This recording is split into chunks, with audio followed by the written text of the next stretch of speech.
Welcome in, everybody. We are the Fantasy Life Show, also known as the Untitled Kendall and Amanda Show, also today known as the Untitled Jake and Amanda Show. If you've been keeping up with us, you know how it goes. We're going to have 4 quarters where we tackle different topics and overtime at the end here. But I want to welcome in our favorite Fantasy Life guest and first on the show, Jake Trowbridge. How's it going, Jake? Favorite and only guest thus far. I'm doing terrific because I get to be a small piece of this wonderful yet nondescriptly titled show. Yes, and I'll be honest, we have something special today. I'm sure you know what the quarters are going to tackle. For everybody listening, we're going to have quarterback rankings. We're going to have tight end rankings. We're going to talk Bengals and Colts. But more importantly, we're also going to tackle some brackets. And I need everyone to know that Kendall's not here right now because we spent all of our budget sending her out across the country to try to find out what the name of our show should be. So I hope you're ready because we're also going to have a totally copyright infringement free version of the March Madness theme coming up in quarter 4. So get ready for it. Jake, are you ready to tackle some of these rankings? I mean, I know it's early, but I'm ready to dive in. I was ready weeks ago. I can't wait. Weeks ago. Okay. So here's what we're going to do. We're using Fantasy Life's consensus rankings for the top 12 quarterbacks, but doesn't mean we have to follow through with it, right? We get to tear these apart. Production said that there's no rules here. We love it. We hate it. We're going to give it everything here. So on the screen, you can see what our top 12 Fantasy Life consensus rankings are. And I kind of want to go through these as tiers, Jake, but we can do it however you prefer. I'm thinking here, tier 1, when I look at Josh Allen, Lamar Jackson, Jaden Daniels, it's really hard for me to kind of give it to the rankers. You know what I mean? It's not rough here, but I do have some tweaks I'd like to give it. I want to throw it to you first before I really tear it apart. How are you feeling about tier 1? Tearing apart. That's not what I came here prepared to do. So I can't wait to just listen to that. But I do have very tiny quibbles. And I think that that's the thing with this. I want to be very clear. I like these rankings a lot. Quibbles. But I've got tiny quibble is that this tier should be expanded to include one other player, and that's Jalen Hurts. I do feel like Jalen Hurts is a tier 1 player. I don't like looking to tier 2 and seeing him alongside like Baker Mayfield. That feels wrong to me. So I would like to just bump Hurts up. I mean, me personally, I might even put him over Jaden Daniels because we still just have the one season from Daniels. Maybe there's a sophomore slump or some sort of regression on the horizon. I'm not saying necessarily that's true, but feels like it's on the table. So that would be the expansion that I would make here to tier 1. Okay, so here's my question then. I have to throw this to you. You're looking at Jalen Hurts. You're saying he's up there with the top dogs, Jaden Daniels, Lamar Jackson, Josh Allen. What happens if Green Bay gets through with this and they are able to stop the tush push? Does that change your tier 1 ranking for you? I expected this would come up. And first of all, let me just say, I don't appreciate the pettiness that is happening from Green Bay, my beloved Green Bay Packers, in regards to trying to ban that tush push. So I don't think that that's going to happen. I think that the tush push shall remain an integral part of this season for Jalen Hurts. And because of that, it's just the rushing floor as well. Like when I look at tier 1, that's what all those guys have in common. It's just crazy rushing floors and really high ceilings. And so Jalen Hurts, he averages 150 rushing attempts per year. Not to keep harping on Baker, but like I look at him, he's only had 150 rushing yards, I think maybe once, twice in his entire career. So I'm sticking with Jalen Hurts, even if that tush has to take a back seat. If the tush is not pushed, he's still tier 1 for you. Okay. But you bring up a good point, Jake. I mean, you look at the stats here. We have Josh Allen, who had 12 rushing touchdowns in 2024, over 500 rushing yards. You have Lamar Jackson, who had 4 rushing touchdowns, over 900 rushing yards. Jaden Daniels, 6 rushing touchdowns, about almost broke the 900 rushing yard mark there. And then Jalen Hurts, 14 rushing touchdowns, 630 rushing yards. I see your argument at this point. If he is allowed, if Green Bay can't stop him which we know they can't on the field, right? But if they don't stop him from completing this play, this tush push, you make a good point. How can you take him out of those 4 those other three, whenever that's kind of this secret weapon that you have, especially for fantasy purposes, gonna throw the ball. You know he has elite talent there, but how do you separate it, right? So I do like that, and I do keep my eye on it. I get a little nervous because sometimes I feel like the NFL likes to make these rule changes just to spice things up a little bit. But I think you might be right. I don't know how much they have behind them in Green Bay to really get this done, even though I think they are saying it has to do with player safety. Do you think that, that this is to protect his tush? That's not real. That's for sure. I mean, if anything's going to get protected out of this, it's Jalen's tush. But I don't think that that's the real reason. I think that they were just embarrassed that they couldn't stop it. And that's you can't just submit this to the NFL and say, I don't like this play, take it out. You got to give some rationale. So that's what they're going with. Right. Okay. Well, look, I said I was going to tear this apart. For me, it's the opposite of you. You're bumping Hurts up into tier 1. And I just want to see Josh Allen in a tier of his own personally. That's where I want to rip this to shreds. I love the top 3, but I just think Josh Allen needs that bump up there. He's got the 6-year new contract, right? I kind of love the fact that he didn't want to negotiate for an extra $6 million a year to become the top paid player. I know that's really just a personal thing, but I love what he was doing in 2024, and I think he's going to do it again in 2025. So for me, I just want a little bump. I want a little tier 1 Josh Allen, and then we can have Jackson, Daniels, and I agree, Hurts there kind of lumped together in these rushing quarterbacks. Now we get to this second tier, Jake, and it seems like you got some question marks here. I do too. I'm going to be honest. There's a few here, especially going into tier 3. Are there any that you would bump lower out of this Burrow, Mahomes, Mayfield? I know it sounds like you might have something out for Mayfield here. I do not have it out for Baker Mayfield, but I got qualms and quibbles, and I'm going to put some questions forth and maybe other keywords. We'll see. But Baker Mayfield out of that group is still the one guy where, like, he has to take the Tom Brady approach to fantasy relevance. Like, he hit 4,500 passing yards last year. He hit 40 touchdowns last year. That's not doing that, and he's not so hyper efficient through the passing game. It's going to be a tough way to go for him. And so it's nothing against him as a player. He's great, but for fantasy purposes, I need some sort of rushing floor that I don't know that he has. I mean, last year was the first time he exceeded 200 rushing yards. I don't know that I'm banking on that to happen again this year. I'm glad that Chris Godwin's coming back. That's very cool, very neat. However, I don't know how quickly he's going to be up to full health either, so it could be a slow start for Chris Godwin. And again, I don't want to look at his touchdown efficiency from last year, an outrageous 7.2% touchdown percentage, and say he can definitely do that again this year. So I'm a little nervous about where he relies on his fantasy input. Right. And see, for me, Baker is not so much the question mark in tier 2 for me. I love Baker. He was, I think, 3rd in yards, 2nd in touchdowns last year. I do agree about, I hope Godwin's full health, but I love the Bucky Irving addition there in that offense. And I do like Baker as far as, like, if you're waiting a little bit on quarterback. Love Joe Burrow. For me, I look at Patrick Mahomes and I wonder what's going to happen in that offense, because Travis Kelce wasn't looking so great. And I know we'll kind of dive into him in the next quarter here, but he's one that I wonder, would I take Baker over Patrick, right? Would I take Bo Nix over Patrick Mahomes? I even kind of take a peek down into tier 3, and I'm not so sure I wouldn't take Jared Goff over Patrick Mahomes at this point.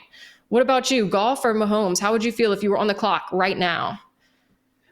That's stressing me out. Here, even just you hypothetically putting me on the clock. I don't like it in real life when I go on the clock. I do see the point that you're making. I might have blinders on here. Honestly, you bring up Patrick Mahomes, it's like I didn't even question it. I look at this list, I'm just like, oh, Patrick Mahomes, okay, and then I scoot on by. But if I am pressed into it, I think you can get Goff later in your drafts than Patrick Mahomes because of the name value. So I would definitely take him from that perspective. But it's a coin flip, just mano a mano, if they're both staring me in the face. So, yeah, very solid. I don't like that you gave me this existential crisis at this point in the week, but I agree with it. You never know when you're walking down the street and they are both staring you in the face. Okay, Jake, you got to be prepared. You got to be on your toes at all times. But yeah, that's when I look at this list, that's what I'm thinking is I'm looking at these guys and I wonder, like, which ones give me the biggest question marks? You know what I mean? Like, looking at our full list here. And again, our analysts are way smarter than me. But when I look at this list, I think, I would probably have the biggest question marks with Kyler based on his kind of up and down performances last season. And then Fields, I know everyone's extremely high on Fields. He's in this new offense here with the Jets. Rodgers and Adams are out of there, right? He upgrades with Breece Hall now. He's a better catching back than he had previously with Najee Harris. He upgrades with Garrett Wilson. Hopefully this offense kind of gives him a better chance. But there's question marks there for me just from the sake of, is that hype going to make him start to climb the ranks in some capacity there? So I am a little nervous about those two. Which one do you find out of these 12 that you're kind of steering clear of? You trust the least? I think mine is actually Brock Purdy out of this entire group. I still sort of default to the fact that, like, even in an up and down season, hopefully Kyler and Justin can make some hay on the ground, and you won't feel so bad about their weekly up and down as you might with a guy like Brock Purdy, because I read this quote from John Lynch that just like awoke all the bad things in me. He said, last year we had such a good roster. I think we doubled down and said, let's go for this thing. And we kind of pushed all the chips in, knowing that you're going to have to reset at some point, and this is the year. So, like, John Lynch, man, is Brandon Ayuk going to be on the roster week 1 for Brock Purdy to throw to? Is it going to be all George Kittle? What are we going to get from CMC coming off of the injuries? I don't know. I got issues. I got qualms with Brock. And I hear it, Jake. I mean, I'm even looking at this list and I'm like, yours is Brock Purdy, mine's Kyler Murray. I mean, maybe we should throw in a little Jordan Love in there, right? Maybe we should throw in a little Justin Herbert. What about putting them at 12 and kind of shifting these guys around? I could see, especially once we get through the draft in a couple of weeks, we start to figure out what these offenses are doing, how they're going to support their quarterbacks. I wouldn't be surprised to see some of these guys move around a good bit. So yeah, for me, I think the one I trust the least is going to be Kyler, but I do have question marks with Field, and I hope he has the season that everyone's saying. I know the quarter's about to wrap up here, but I just want to end off with a quote from Matthew Berry himself, and he said, "You could argue that Justin Fields has better weapons than he's ever had in his career at this point." And that is true, right? So the question mark here for me is, what is he going to do with it? And I hope he can make it happen. Shout out Fields if you're listening. All right, Jake, we made it through the quarterbacks. We made it through. We're nice and safe. And I'm ready for my favorite position here. Ready for some tight ends? You know it. Can't wait. And look, everybody knows you play fantasy. Tight ends is one of those positions that can give you heartache, but it can be the one that truly can fill you up with the most like prowess. And you can say, you know, I knew that guy was going to be something. That's why I drafted him. That's why I drafted Brock Bowers. And so this position for me is the most fun because quarterbacks, everybody knows the quarterbacks. They can argue what's going to happen. But tight ends, before we get into these 12 that you see on the screen, I just want to show you, Jake, a year ago, September 2024, the rankings, the consensus rankings out there had Laporta, Kelsey, Andrews, McBride, Kincaid, Ingram, Kittle, Njoku, Pitts, Ferguson, Goddard, and then Bowers. So when you think about it from that perspective, things change a lot in a year, right? Because we're looking here and look at Bowers, tippy top. And I have no problem with it whatsoever. We have Geno Smith now, who just threw over 4,000 yards and 21 touchdowns, and he has a better O-line. So I'm all in on Brock Bowers at the top. What are your thoughts on this top tier, Jake? He's the only one that I look at this list and I go, I've got utmost confidence in this man. So you wanted to do it with Josh Allen and the quarterbacks. Let's make a tier 0 for Brock Bowers and say, hey, you're alone at the top of this thing. Please don't Laporta us this year and just kind of move on to the rest of the clutter, because everybody else on this list, I mean, you look at a guy like George Kittle, I might want to make him next in line behind Brock Bowers because, again, so many options are being jettisoned off from the 49ers, but he's getting a little older. Trey McBride is young. He still should be a main focal point in the Cardinals offense. Maybe Sam Laporta bounces back after the sophomore slump, delivers that great third album that everybody's been waiting for from him. But I don't like the questions that I feel looking at this. Oh, so you have big question marks. See, and I'm with you. I would love to see Brock Bowers in his own. I mean, he had 112 catches last year, over 1,000 yards, 5 touchdowns. I mean, who's going to steal looks from him? Jacoby Myers? Like, he's going to continue to be the main focal point of this offense. And I do like the upgrade at quarterback here with Geno Smith. So I'm with you. I'm ready to put a tier 0 or tier S, however you want to rank it. Take him out of. He's the number 1 quarterback I'm looking to get. If I don't get him, I could see, going with McBride and Kittle here, which McBride wasn't that far off from Bowers' production. He had roughly the same amount of catches and yards, but he only had 2 touchdowns, right? So I could see Brock Bowers and McBride being, for me, the early tight ends that I'm rooting for. But there's some later in the draft here in these tier 3s that I'm very comfortable if I go late round tight end. Is that kind of how you do your drafts? Do you ever do the late tight end, or are you like elite?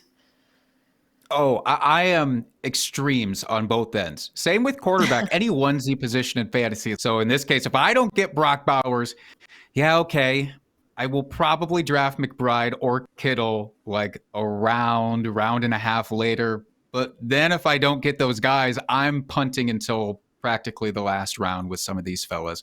And maybe, all right, Evan Ingram, maybe a new situation for you.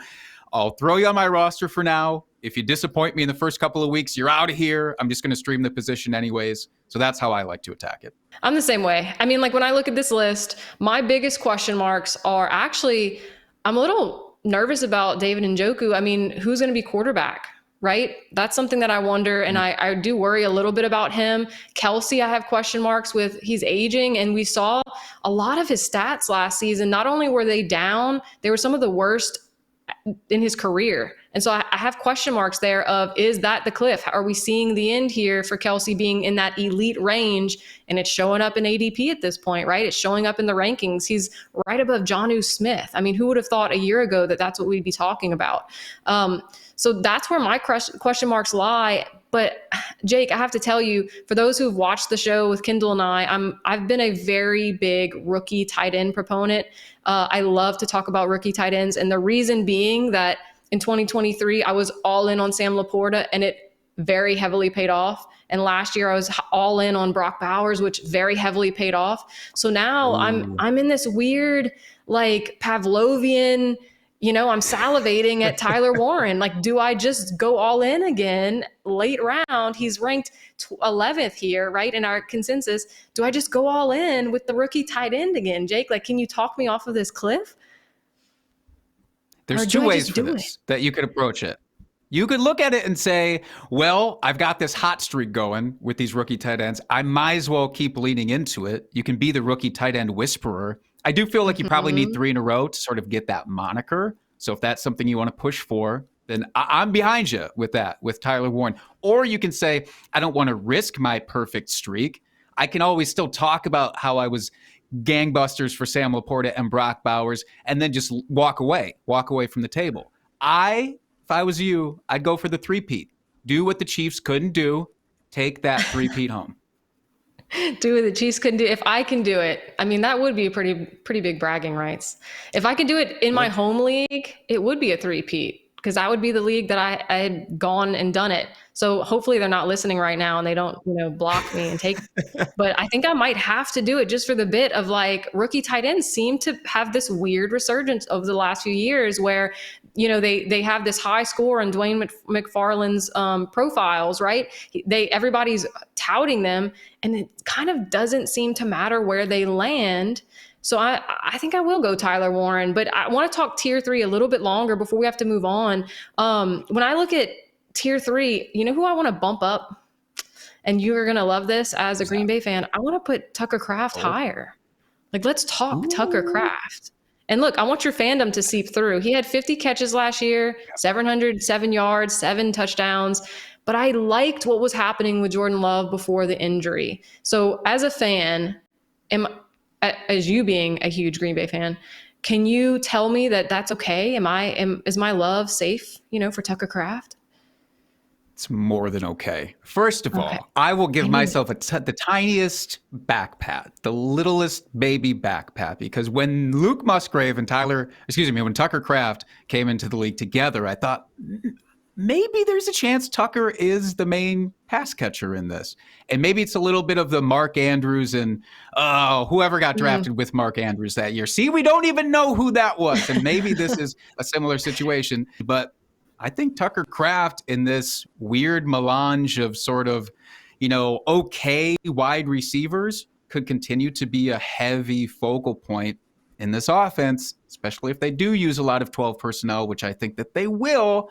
And who knows, maybe, if the tush push doesn't get banned, then they just come big time for revenge using Tucker Kraft to get like 15 touchdowns that way, Right. I do kind of like I always eat up the narratives. That would be fun, right? They're out for blood. They're going to get them through Tucker Kraft.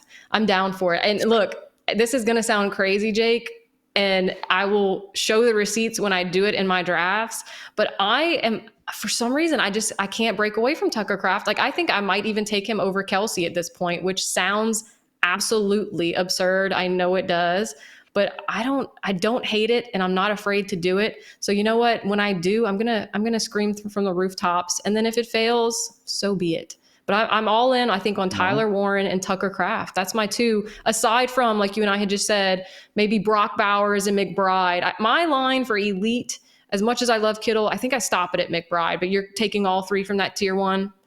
You're good with that? I am. Yeah, I'm comfortable with Kittle. I've doubted him too many times before, and he just always makes me look foolish. So I'm not going to look foolish this time with George Kittle. I refuse. I do understand the lessons learned. I do get that. Anybody else in this tier two that you're kind of steering clear of? I know Mark Andrews, everybody last year that drafted him had that rough start, and then they spent all their fab on Isaiah Likely, and then we know how that ended, right? It wasn't pretty. And then TJ Hawkinson, no touchdowns last year, but then he has JJ McCarthy coming in. So there's question marks in this tier two for me. How are you feeling with these guys? Question marks. Yeah, it's big question marks. The payoff could be nice with both of those that you mentioned, with Hawkinson and Andrews. Andrews, give him, some credit. I know that there was an injury that was kind of like, it just flew under the radar with him. We knew about Hawkinson and he was going to miss a ton of time. With Andrews, it's like, oh, we didn't realize that your injury troubles were this troubling until about halfway through the season, by which time he had course corrected and was great for fantasy. So I'm willing to give Andrews that shot. I don't even know is untradeable for Baltimore. If he stays with Baltimore, I'm very comfy with him. I'm less comfy with Hawkinson because there's so much competition and a big question mark at quarterback. Yep, there it is. Look, perfect timing here. I'm going to be taking Tyler Warren in my home league, and I hope my drafting friends don't listen. As much as I hope everybody's listening, I hope those 11 other guys aren't. All right, moving on. Before we get into our segment, Did You Hear, where we're going to talk about some big things in the league, I want to send you over for a message from our friends at Bud Light. Hey, you're not actually allowed to drink in a beer commercial? Since when? You gotta wait till it's done. Oh, 5, 4, 3, 2, 1. And just like that, we're already back. Quarter three, crazy halftime. I don't know if you caught the performance there from Bud Light.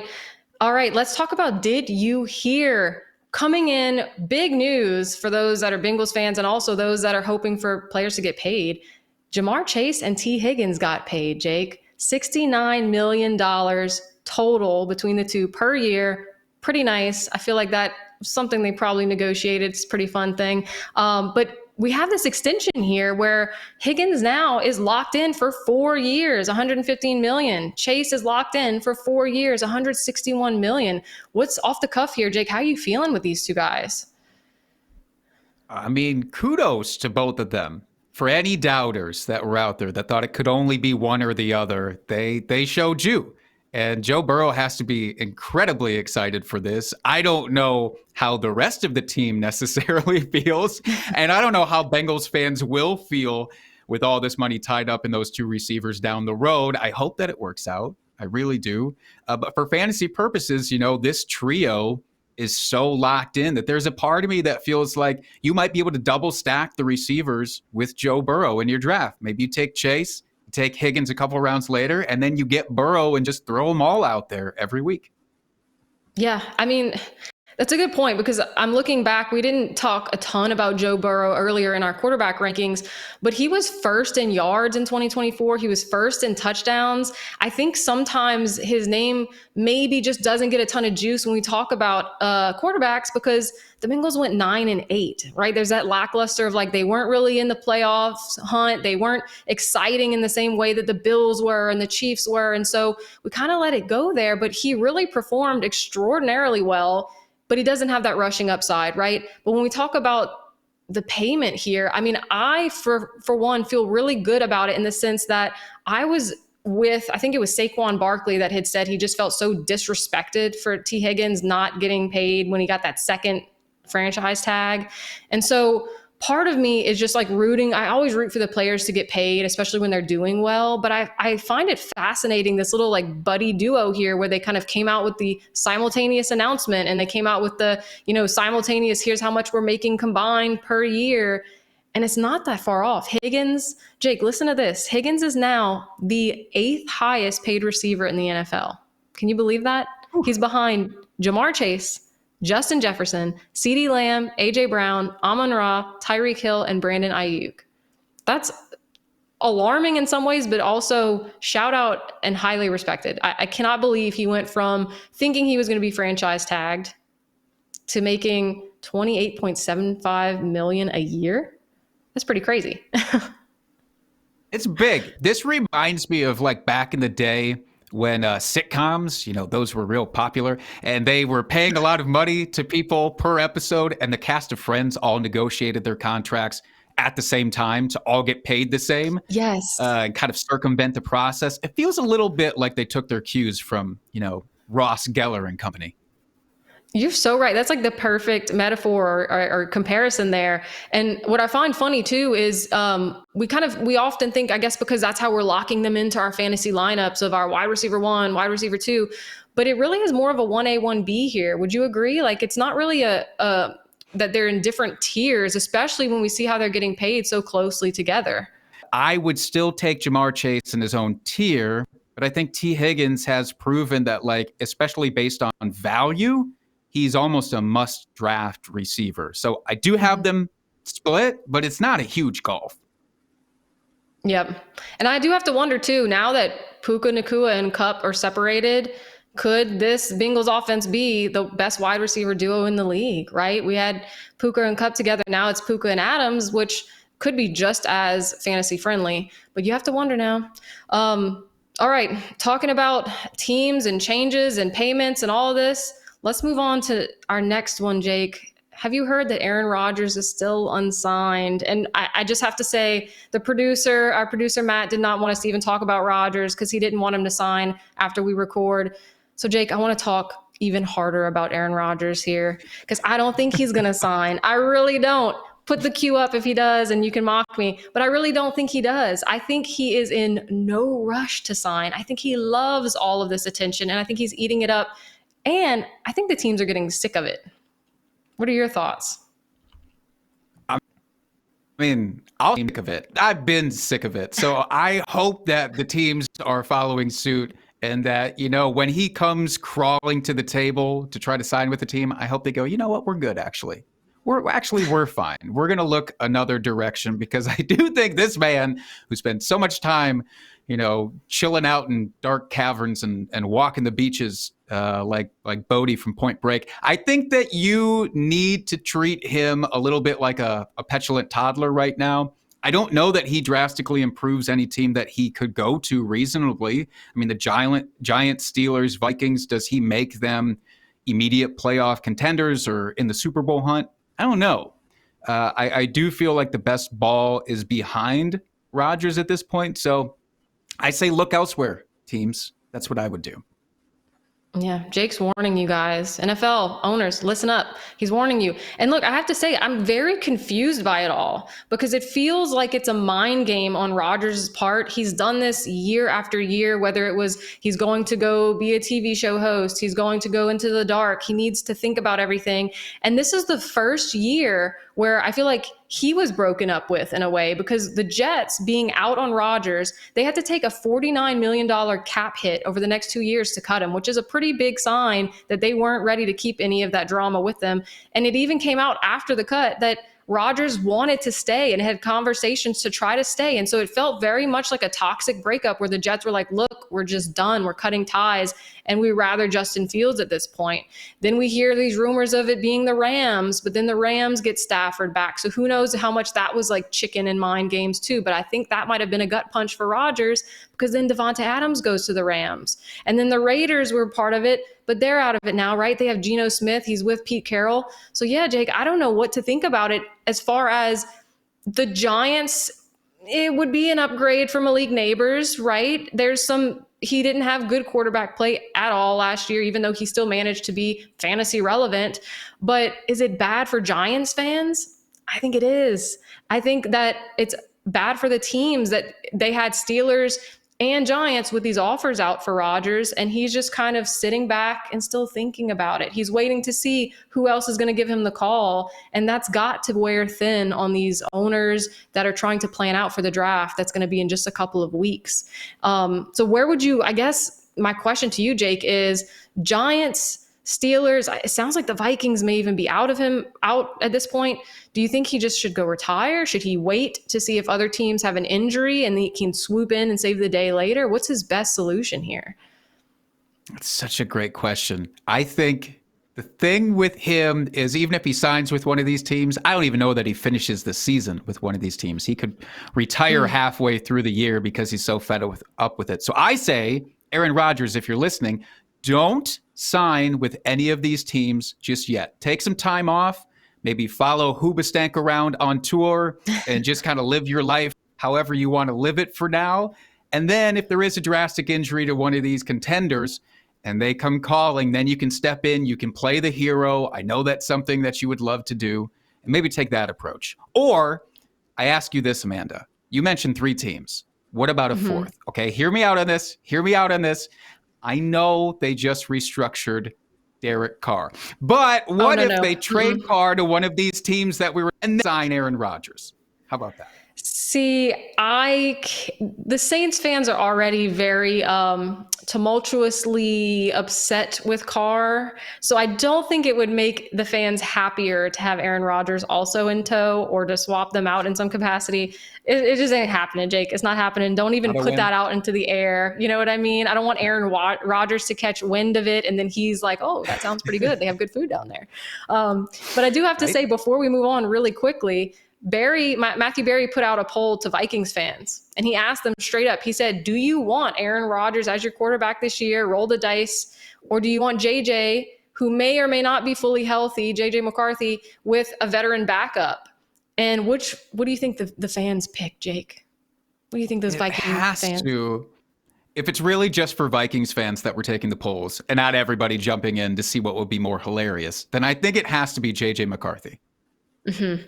You nailed it. 83% JJ McCarthy. They don't want Aaron Rodgers. Same as Saints fans. You don't even have to put up the poll. I'm telling you right now, we don't want Aaron Rodgers either. So good luck, Rodgers, whatever it may be. I'm ready to talk about some different quarterbacks. How about you?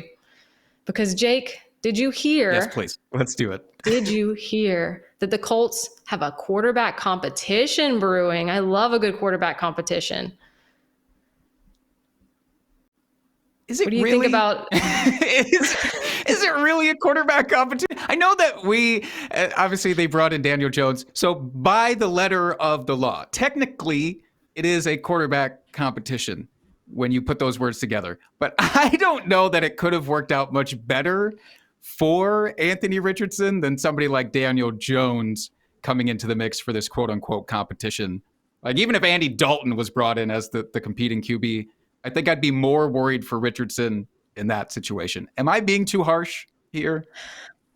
Not really. Like, this to me is such a fascinating situation because you have 2 former top 10 picks. I think Jones was taken 6th overall in 2019, Richardson 4th overall in 2023, and both of them have not quite panned out for the teams that took them, right? Like, you have this weird situation. But for me, the thing that worries me for Richardson is Daniel Jones was kind of situated in a good place. He was with the Vikings. He had signed on, and JJ McCarthy may or may not be healthy. So he could have been a potential starter while they wait for him to get healthy, or a backup there. So what made him sign with the Giants? I mean, what made him sign here with the Colts for him to potentially be a backup there? I feel like someone must have been in his ear saying, this competition is a lot closer than people might think, and you really do have a shot. That's what I worry about here, which is strange to think. Or maybe it's all just a smokescreen and they're trying to apply pressure to Richardson. Like, I can't even imagine which one it could be at this point, but Colts fans have to be nervous. I mean, do you remember John Madden's quote, if you have two quarterbacks, you don't have any? It's just ringing pretty true for the Colts this season. It really is. So I have to ask, in your perspective, I know you have dynasty guru thoughts. Are you even redraft? I'm assuming you're not drafting either of these guys, but in dynasty, are you in on Richardson for the long haul? Honestly, I'm still at the phase, and this might be the coping phase. But I remember back in, was it 2018, a certain young gunslinging quarterback wound up with a terrible 52% completion percentage, and the sky came a-fallen. Everybody said, I'm not drafting Josh Allen again. This guy's a bum. I don't think it turned out that way for Josh Allen. I'm not saying that Richardson is on that direct path, but I'm willing to give him the opportunity still, because we knew when he came into the league that he was very raw. The team that drafted him was going to have to develop him. It obviously hasn't panned out great yet because of his availability. He's not proven to be the most durable guy, and that's unfortunate. In redraft, I'll take him very late. In fact, I was just in a Superflex mock draft for Fantasy Life. I ended up taking him in like the end of the 7th round, which is basically like round 13, 14 in a 1 QB league draft. That's where I will take him, because if he starts, we know his elite ceiling, and I'm comfortable throwing him out there. And if he doesn't play, great. I'll stream somebody else off of waivers. For Dynasty, it's even more exacerbated. Like, I still want the opportunity for him. I think he can probably get him pretty cheap. So I am trying to acquire him and get him on my rosters, because if he hits that ceiling potential, again, I hate to keep using Josh Allen's name, but we know what it could be for Anthony Richardson from a fantasy perspective. Right. So you're willing to take the risk as long as the risk is as minimal as it can be, like the teensiest, tiniest risk where you can just stream later. Okay. So you think you're playing chicken then? You're all in. It's Richardson. It's not Jones. Okay. Yeah, I'm not going to draft Daniel Jones. I won't play that game. I'm not that psychotic. All right. I will say this. Can you imagine if Jones wins this quarterback competition, lights it up for the Colts, and then you just watch the Giants fans being like, we had Saquon Barkley and we had Daniel Jones and we just let it all go? To me, that would be the funniest. That would be the funniest outcome. All right. Moving on to quarter 4. This one's going to be a lot of fun. Again, like we said, Kendall's out there on, all over the globe. If you're watching her on Twitter, following her photos on Instagram, all over the globe, trying to find out a name for our show. And that's where all our production budget went. So let's move on to quarter 4. What's all that bracket?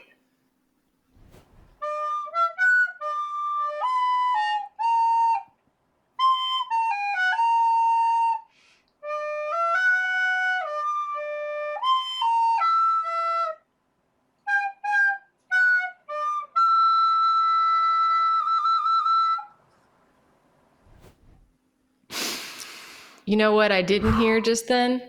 I didn't hear anybody coming at us for a copyright infringement. I sure didn't. All right, Jake, let's move on to some brackets, because with March Madness here, I mean, it's just too fun not to, right? You can see our production budget is just through the roof here. And I want to talk about the maddest memes of all time throughout the NFL.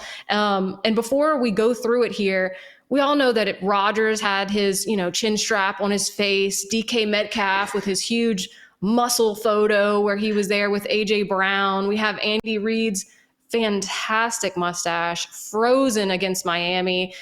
Tom Brady's when he got confused, is it 4th down? Nobody, it wasn't. Antonio Brown walking off the field versus the Jets because he was mad he wasn't getting enough targets. We've got the 28-3 blowout and comeback from Super Bowl LI. And then we've also got pretty much any photo of Will Levis and Stephon Diggs side eye whenever Houston played the Bills. So Jake, I'm going to let you take the reign here. I want to talk about Rodgers versus Will Levis. Which one of these memes are you moving on to the next round? I feel like a big part of this is maybe the versatility of the meme. In what situations can you use it? I don't want one of these to lock me into, this. It has to be a very specific example. It's like, it's only when you're texting with your aunt who doesn't understand the internet. Like, that doesn't do much for me. The Aaron Rodgers one, I hate to give this guy any more airtime, any more FaceTime. You know what? It's a pretty great meme. I think, to me, that wins handily and moves on. All right. Let's move it on down, producers. We love it. Okay, let's go to the other side of the board here. 28-3, Atlanta up, or Stephon Diggs seeing Josh Allen in that game, Houston versus Bills, and giving the side eye. What do you think there? Are we going still versatility for this one? Boy, I still think that there's a lot of versatility with both of these, though. I mean, there's been a lot of circumstances where 3-28 comes into play. The favorite at the Oscars doesn't walk away with it, that sort of thing. So I want to, and it's so simple. 3-28, you just say 3-28, and almost everybody who's ever watched a football game knows what you mean by that. So I love the side eye. I don't love that the side eye is directed at Josh Allen. That's a knock against that meme for me. Leave him out of it. Leave him alone. I'm going 3-28. Is that fair? Okay. That is fair. You know what? I'll go with it. I thought you were going to go with Stephon Diggs and the side eye. I really did, because it's just one of those, like, we've all been there. You know what I mean? You've seen someone that you just don't want to do better than you, moving on to bigger and better things. But yeah, 28-3, everyone knows. I mean, it's just too beautiful, right? And as a Saints fan, how am I not going to choose where the Falcons made themselves look a little silly? All right, bottom left, Jake. That beautiful mustache. I can't grow one myself. Frozen in the winters of time. Or DK Metcalf, where the meme, if you're locked in on the internet like us youths are, it's just no matter what. If DK Metcalf says it, you're gonna do it, right? You're intimidated. That's right. And yes, we youths definitely feel that way about these. And we are the arbiters of youth think. I've always said that. Both of these make me feel bad about myself in different ways. I can hypothetically grow a mustache. I cannot grow an Andy Reid mustache. So that makes me feel bad. And obviously, DK Metcalf, obviously that makes me feel bad. There's just no way. So it's a real coin flip for me. I think I'm going to go with like aspirational here. And I'm going to go with DK Metcalf. You want to flex on somebody in a group chat. Maybe you just beat them in a fantasy matchup. You don't even want to have to say words. You drop that into the chat. They know exactly what you mean. You're so right. You're so right. And then we got to have the buddies together, right? The Bucks. We got, is it fourth down? Or we got Antonio Brown saying, look, peace out. I'm done.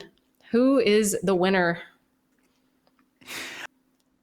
I think both of them thing in a way. For Tom, it's like, yeah, maybe I should move on now. That analyst booth looks really good, or team ownership booth looks really good. I still just love the ridiculousness of Antonio Brown running off the field. I mean, I don't know that it gets more exuberantly stupid than that, and I'm all in on it. All right, let's move him down. See, good thing you're picking here, Jake, because if it was me, oh my God, Tom Brady, any chance, he's so good that it's like any chance to just kind of, punch up and get at him, I would have picked Brady. But let's go. Fair. So Antonio Brown, but versus this 28-3, who comes out on top there? Are you still going with the score? I think I'm still going to give it to 28-3. It's as much as I hate to give something positive again towards Tom Brady, I do just think it's ubiquitous. Right. And then this one's easy for me, but I'm curious if it is for you. Aaron Rodgers or DK? What's going to be the meme? It's going to be Aaron Rodgers. for me. Yep. Okay. We agree. Like you said, it's just so versatile. How can you not throw that out anytime? Anytime. It doesn't have to even be Rogers news. And then this is a little tougher. Do we go with the guy who's always in the news, with a ridiculous photo, or do we go with the fact that there's this one team that will just never outlive the legacy, the infamous 28-3? This is tough. This is real hard stuff. And I'm glad that we as professionals sit and sleuth through this so that people don't have to at home. I will say that it's still going to be Aaron Rodgers. Again, I don't love the idea of giving him FaceTime, but this version of FaceTime, I'm okay with it. Not upset. Yep. And you know what? When I look at my group chats on Twitter and I look, producers, there you go. Love it. Shake it around a little bit. And when I look at my group chats and when I look at my text messages, I'm using the Rodgers meme the most all the time. When somebody flounders or just when there's new Rodgers news, it's just too easy to throw it. You don't even have to say anything. You just throw the picture and everybody knows what you're trying to say. They know the message. All right. You know what? It's kind of actually poetic that he ended up winning the meme bracket, because we have to quickly go on here. Again, producer Matt didn't want us talking about Aaron Rodgers. So you know what we're going to do? We're going to talk about his career options, because we got more than just football here, okay? Do we want to see Rodgers as a backup quarterback? Maybe the Giants quarterback? Maybe he should be an online content creator, Jake. Maybe he should go vlogging. Maybe he should be a game show host like he always wanted to do a couple years ago. I think... I don't want to sway you here, but also motivational speaker, investigative journalist, NFL sportscaster, or customer support representative. So let's start at the top here. Yeah. Backup QB, right? Or customer support representative. And I just want to throw this in your ear, Jake. We don't like calling customer support. It's not fun, right? But would it be better to have Aaron Rodgers on the other end, possibly telling you conspiracy theories or some fun information about what he's been up to? Or should he just stay a backup quarterback? Both of these are a little terrible for me. The customer support rep thing especially. When you do call in, you know that he's just going to be gaslighting you the whole time. If you got a complaint about a product that you purchased and you get Aaron Rodgers, you know he's going to end up just like putting you on hold. Finally picks up, you're gonna be like, did you just put me on hold? He's gonna be like, no, I did put the phone down. However, I was listening the whole time. And it's just like, Eric, just stop, just give us the straight answer. And he won't do it. So I'm going with backup QB. Even though he's gonna wreck the starting QB's confidence on a weekly basis, I think that's a better role. All right. Let's see. Game show host, which not too far from reality, or investigative journalist, because he does like to find out other truths, right? What would he be better at here? I don't know what his investigation would necessarily contain. I think that it would probably be like an Ancient Aliens type of series. That would be his journalism. So I'm going to say no. I don't think he could do like a Family Feud style game show, but maybe he could do like a game show about conspiracies, and that would be right in his wheelhouse. So I'll go with game show host. All right. I like it. I mean, like you said, it's in his wheelhouse. We know that it's something he's considered before, at least. So we have two options narrowing in that he's already prepared for. All right. Giants quarterback. Again, I've said I think it would elevate Malik Neighbors a little bit, or a motivational speaker. I mean, he's been on podcasts. He knows how to hold the microphone and hold the floor. So what do you think here? I don't know how many people have been motivated by Aaron Rodgers over the last decade plus. I think my perfect world would be Giants backup QB, but I know that won't be a reality. I will go with Giants quarterback just so we can get like an end to this saga and maybe just put a nail in it. And maybe that's where he retires, right? Who knows? All right, final two, content creator or NFL sportscaster. And in this world, I imagine that he's vlogging his favorite foods. You know what I mean? Just one of those peaceful, I think it just beautiful music in the background, beautiful scenery. Maybe he's doing some ASMR. What do you think? That or NFL sportscaster? I don't want this man announcing anything. I don't want this man in my ear on page. Sundays. or Thursdays or Mondays. So content creation, sure. Maybe it's just like an hour-long YouTube video of him. That would be fine. I could get through that. Okay.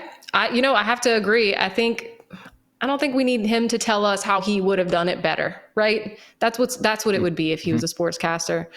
All right, so here it is. Backup QB, game show host, Jake. I'm going to go with backup QB. I think fewer minutes would be spent on him maybe as a game show host than as a backup QB, but I think we get a lot of good sideline shots of him and probably a lot of new memes coming out of it. You know what? I think you just sold me on that. There would definitely be some frustration on the sideline. I have to imagine if wherever he ends up, that starting quarterback has a rough game, he's going to be like, put me in, coach. He's going to be pushing his way through there to try to get on the sidelines. All right. Giants quarterback, content creator. I don't really want to see this man throwing a football, so I'm going to go with content creator and just hope that he finds a niche that's far away from my algorithm. Yeah, you see, the thing that you and I are different on here, I would love to see him on the Giants just for the elevation at quarterback, but content creator doesn't throw me off that much. I feel like there is this, maybe we don't pick up on it because we have some deep-rooted hatred there for what he's done to our fantasy teams and how much we've had to wait, and it's painstakingly just annoying. But I feel like he does have a sense of humor in a way that we just haven't picked up on yet. Maybe a content creator job for him would be something that we could put on in the background while we're cooking. I could see myself making a gumbo and having Aaron Rodgers in the background talking about the world or whatever it is he wants to do. All right, so then I think I just told you my in bracket, but how would you do it here? Backup QB or content creator? I will only go content creator if the content is a podcast about the band Hoobastank. If not, I'm going backup QB for the memes. You brought up Hoobastank twice. They are coming to Louisiana in a couple of weeks, and they play at 11 p.m. I don't understand it. I don't know what year it is anymore, but I guess that maybe this is the Hoobastank show with Jake and Cooterdoodle. I don't know. All right, so we're moving on. We're moving on content creator with, a little asterisk there. Oh, look. If we can put the asterisk in, then yes. Yeah. Production is just really, Hoobastank content creator. There it is. I can already just see the subscribers, just the numbers going in on YouTube there. All right, Jake, and we're going to finish off with our last. This is, for me, the bracket inside of my heart that I just need to know your answers. It's about the types of league mates that we have. We've got, I'm not going to have to describe these as much, but commissioner, the guy who's constantly trading, he's either making trades or sending proposals. You have the one that is dead silent in the group chat, the one who claims to know serious information or insider information. Did you hear? And then the one that forgets to set lineups, your extreme trash talker, which I identify with the most, the one that always loses, but he loves the league. He's never going anywhere. And then the guy that loves that's too afraid to accept trades. So commissioner, extreme trash talker. What are we doing here, Jake? Both of these serve a vital role. I actually hate that they are paired up so early in the bracket. I would have liked to see both of them go a little bit further. But you don't have a league without a commissioner. You can have a league without the trash talker. It's not going to be as fun, but you will have the league. So on the basis of that, I go commish. All right. You make a good point. They are vital. And sometimes that's how these brackets go. When you're watching March Madness, sometimes you're like, these guys should not be against each other. They both need to be in the next round, but it's the way it goes. All right. Now you have the guy that I know we have it in our home league. He just always loses, but he's so happy to be there. He's just happy to be a part of it and be invited to the draft. Or you have the person who maybe they negotiate a little bit, but they just never pull the trigger. They're never going to trade. They're too afraid of that commitment. Which one do you love for a type of league mate?